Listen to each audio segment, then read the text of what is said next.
अमरावती महानगरपालिकेच्या निष्काळजी कारभारामुळे स्वच्छ भारत मिशन आणि स्वच्छ सर्वेक्षण अभियानाचा फज्जा उडाल्याचं धक्कादायक चित्र समोर आलंय। प्रभाग क्रमांक 7 मधील सार्वजनिक शौचालयांची दयनीय अवस्था पाहून नागरिक संतप्त झालेत। अमरावती शहराला स्वच्छ आणि हगंदारी मुक्त करण्याच्या गप्पा केल्या जात असल्या तरी प्रत्यक्षात चित्र वेगळंच दिसते। प्रभाग क्रमांक 7 मधील गौतम नगर, समाधान नगर आणि भीमनगर परिसरातील सार्वजनिक शौचालयांची अवस्था अत्यंत बिकट झाली आहे। स्वच्छ सर्वेक्षण अभियानाअंतर्गत शौचालय स्वच्छ आणि सुरक्षित आधुनिक ठेवण्याचे नियम असताना येथे मात्र अनेक शौचालयांचे दरवाजे गायब आहेत। पाण्याची कोणतीही व्यवस्था नाही। साफसफाईकडे पूर्णपणे दुर्लक्ष करण्यात आलंय आणि परिसरात घाणीचं साम्राज्य पसरलंय। दुर्गंधी इतकी प्रचंड आहे की नागरिकांना नाक दाबून जावं लागतंय। त्यामुळे रोगराई पसरण्याची भीतीही निर्माण झाली आहे। स्थानिक नागरिकांच्या म्हणण्यानुसार मनपा प्रशासन आणि सफाई कंत्राटदार यांच्यात कोणताही समन्वय दिसत नाही। लाखो रुपयांचे कंत्राट देऊनही प्रत्यक्षात स्वच्छतेचा बोजवारा उडाल्याचा आरोप नागरिकांनी केलाय।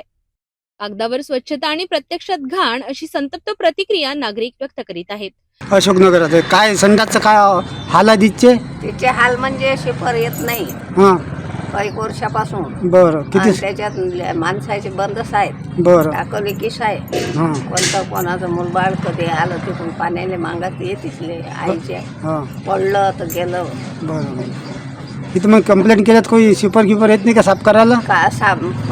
शिपरले चालू होते शिपरले म्हणून घरोघरी संडासात म्हणे काय को आणि को होणार अहो म्हणे घरोघरी आहेत तर लोक येतात कसे मग? बरोबर आहे। ज्याच्या घरी नाही त्यांना कुठं जावं? हां त्याच्या घरी आहे आणि समजा लय मोठे लोक असले आणि एमर्जन्सी लागेल ते येतील नाही काय? हो हो अशी बोलली मी तिले। बरं. ते म्हणे घरोघरी बोले कोणी नाही आता कित्येक वर्षापासून बंद आहे। याचा काय त्रास काय याचा त्रास काय? पाणी पूर्ण इकडे येऊ राहिलं आहे। पाणी पूर्ण संडासाचं पाणी पूर्ण इकडे येते। तुम्ही याची मग तक्रार केली आहेत का कोणाकडे? हो कंप्लीट केली आहे ना महानगरपालिकेने। अजून आलेच नाही कोणी? नाही आता निवडून आले तर आता येऊ आता पाणी बंद आहे सध्या पण आता लय येते बरसातीचं लय येते। दरवाजे चांगले आहेत आतले? नाही सीटा फोडून ठेवल्या। सीटा फोडून ठेवल्या। ते दुरुस्त केलेले आहे? दरवाजे फोडून ठेवले। लाईट फोडून ठेवले अंदरचे। कोणता भाग आहे? एरिया कोणता आहे? हा भीमनगर। साफसफाईला कोणी येते इथे ना कोणी येत आहे। नाल्या भरलेल्या आहे सगळे आणि पाण्याची व्यवस्था नाही आहे। सरकारी संडासात गेट नाही आहे बरोबर, दरवाजे तुटलेले आहे त्याची। याची आपण तक्रार केली आहेत का काही नगरसेवकाकडे? केलेले आहे। आतापर्यंत कोणी आलं नाही सर। किती वर्षापासून अशी अवस्था आहे? हे 3 वर्षापासून आहे। हा कोणता एरिया आहे हा? भीमनगर। अच्छा इथं जे सार्वजनिक संडास आहे त्याची काय अवस्था आहे?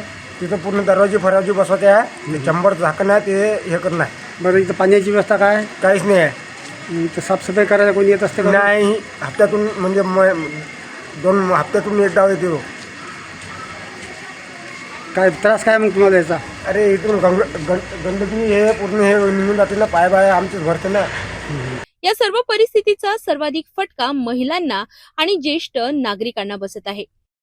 एकीकडे मनपा प्रशासन स्वच्छ शहराचे दावे करीत असताना दुसरीकडे या भागातील परिस्थिती प्रशासनाच्या निष्क्रियतेवर मोठे प्रश्नचिन्ह निर्माण करते।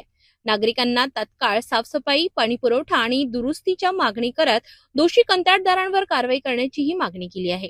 अमरावती महानगरपालिकेचा निष्काळजी कारभारामुळे नागरिकांना मूलभूत सुविधांपासून वंचित राहावं लागत आहे।